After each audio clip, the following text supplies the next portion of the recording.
Welcome to The Death of Miss Whitmore, written by Afonso Carvalho and Rylan Mason. A Detective Shepard Rogers locked room murder mystery.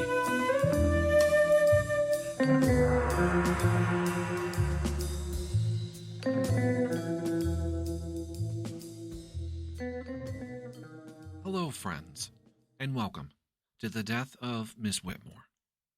In last week's chapter, the police break down the study door, revealing the murdered Kitty Whitmore.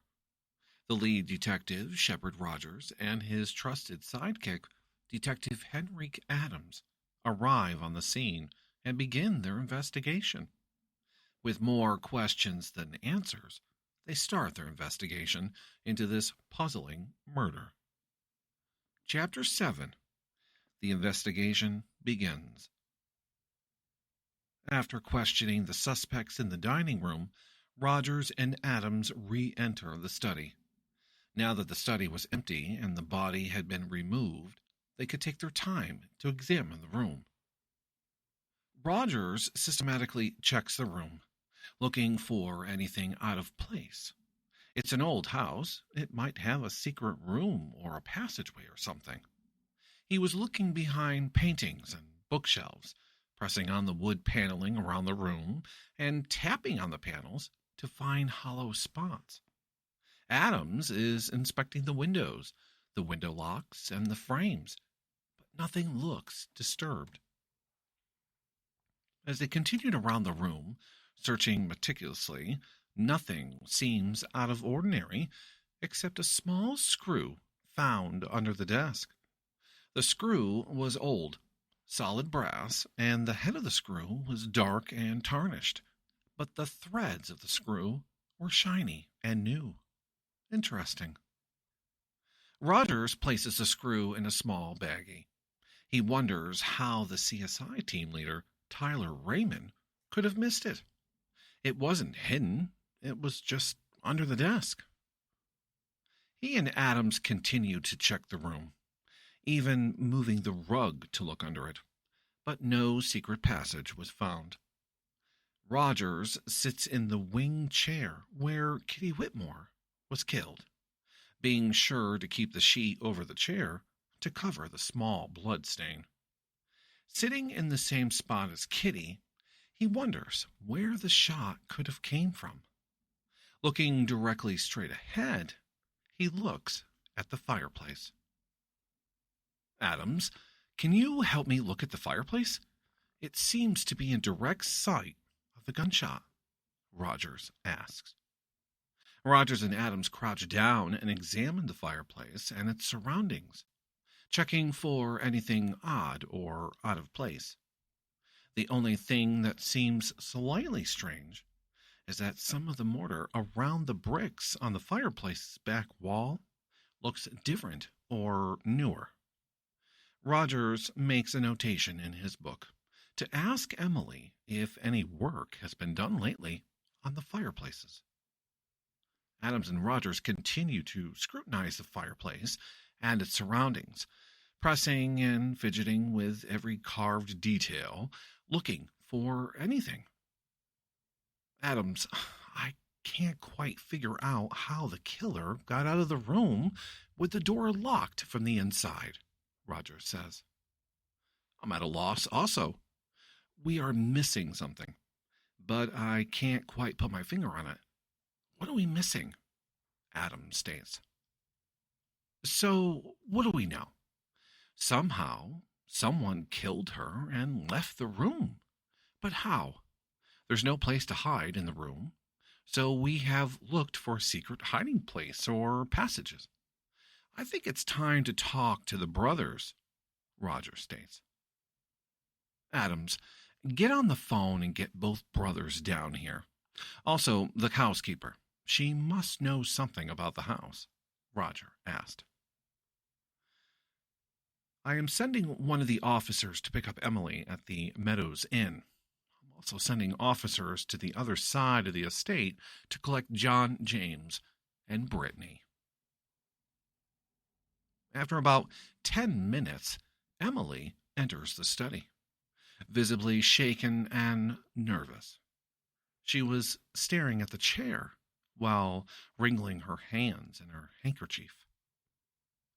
"Emily, thank you for coming down to talk to us again," says Rogers. "Anything I can do to help, Detective?" Emily replies. "Emily, do you know of any secret hiding places or passageways in the study, or anywhere someone could hide?" Roger asks. "I know that the bottom desk drawer on the right has a false bottom, and there is a safe in the bottom cabinet of the credenza. But that's all I know," stated Emily. "What about the blueprints or a floor plan for the house? Do you know where anything like that would be kept?" Adams asks. "Probably in the vault, in the basement. That's where the missus kept all her important papers. The room was designed to preserve documents," Emily remarked. "Can you take me down there? Do you have a key?" Adams asked. "Yes, I can show you," Emily replies. As they made their way down the hallway towards the kitchen, giving Rogers time alone in the study, he stood still as possible. He carefully scanned the room, checking the woodwork for slight discoloration or disturbance. Finding nothing, he returned to the wing chair. Sitting in the chair, he tried to judge the angle of the shot. If the shot didn't come from the direction of the fireplace, then something got her attention, and she looked to the side. But why? From where? Rogers continued to look. To the right was the thick, solid oak door with no holes or openings. To the left were the windows, 4 large windows covered with heavy drapes tied to the side and white shears in front of them. The windows had been checked twice. The shears in front of the windows were without defects or bullet holes. Rogers is contemplating on someone left the room when it was locked inside. Officer Bray knocks on the doorframe, breaking his concentration. "Officer Bray, thank you for gathering up the family for me," Rogers says, as Emily and Adams enter the kitchen. "Emily, can you think of anyone who would want to kill Miss Whitmore?" Adams asks. "The only people I can think of are James and Brittany. They're always begging for money. And Brittany is so jealous. She wants to be lady of the manor," Emily states. "What about the other brother, John? What do you think about him?" Adams asks. "No, I don't think he has it in him. Plus, he enjoys a simple life now," Emily replies. Emily opens the door next to the old butler's pantry. "This way, officer," she states. Detective Adams descends the stairs first, followed by Emily. Adams stops at the bottom of the steps as Emily joins him. Then she leads him to the left, down a hallway, and stops in front of a large iron door. "The room is climate-controlled," she states as she unlocks the first door. They step into an anti-room and close the first door. There is a loud hiss, and the room pressure equalizes as she opens the second door. "Most of the documents in this room are over 100 years old, and she wanted to preserve them," Emily explains. As they enter the second chamber, Adams is stunned to see how organized and museum-like this room is. He takes a minute to look around. The room is filled with cabinets and shelves, beautiful oil paintings hanging on the walls, and bookshelves filled with rare old books. "Where should we start looking?" Adams asks. "Everything is labeled, so it should be easy to find.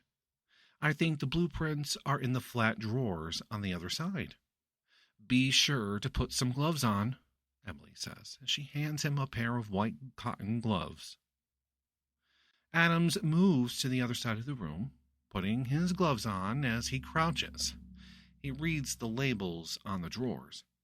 Finding the right place, he opened the drawer and carefully removed the house blueprints for Whitmore Grange. He places them on the layout table in the center of the room, flipping pages until he finds the first floor layout. Okay, so here's the study, he says, pointing to the room. Yes, and next to it, on the right, is the formal sitting room, Emily points out. What is this room on the left? It has no name on it, Adams asks. That is the den, Emily says. I think it would be better if Detective Rogers sees these floor plans. Can I bring these upstairs?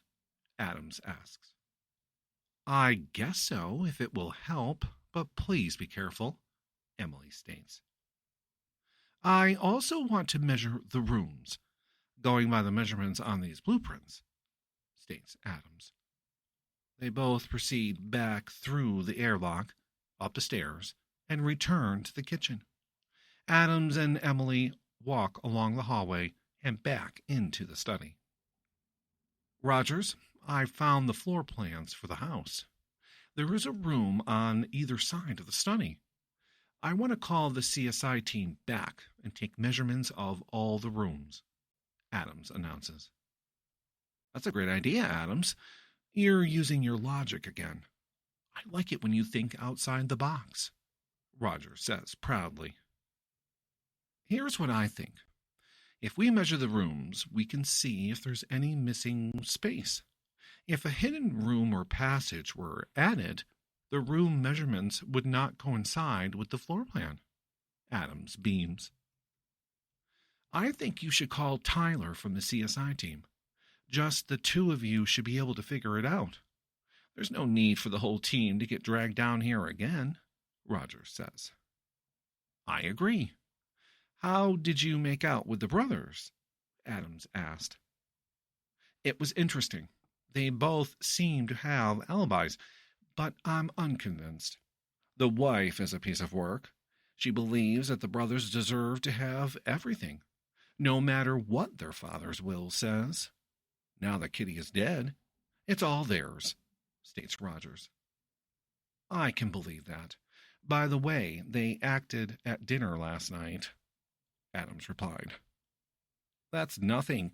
Wait till you hear about the interview, Rogers says. I can't wait to read your report. Adams dials his cell phone. CSI Lab, how can I direct your call? Answered a friendly voice. Can I please speak to Tyler? He asked. Just 1 second, please. This is Tyler. How can I help you? Hi, Tyler. Henrique Adams here. What can I do with you, Adams? I found the floor plans for Whitmore Grange, and I was thinking measuring the rooms according to the floor plan should let us know if we're missing space. Okay, so if we're missing space, there's probably a hidden space, or they changed the room's dimensions. I never thought of that. If so, they probably increased the room size. But it's a good idea.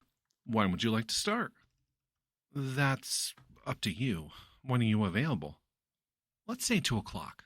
Is that okay? That's fine. I'll be here, Adam replies. In Chapter 8, the investigation takes hold. The family and the housekeeper are interviewed and questioned. CSI Leader Tyler Raymond has collected the evidence and continues to search for the hidden room. Stay tuned. Like, comment, and let us know that you enjoy listening. Also, please check out more stories by Rylan Mason. You can check out Afonso's favorites, A Haunting in Stratton and Jack JAMISON, and a lot more exciting stories.